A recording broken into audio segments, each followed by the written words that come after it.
Yan guys, yung chocolate cake na yan, parang maramihan yung kakain yan, kaya nakaganyan yung pagka-slice niya. Ito naman, ginamitan ng baso. Yan, parang madalian lang, ganyan.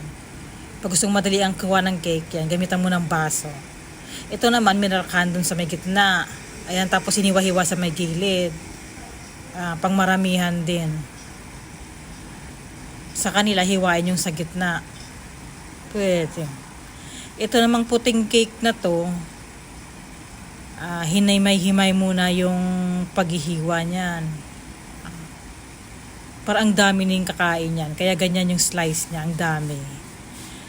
Tapos ito namang cake na to, tong na square yung ginamit dyan.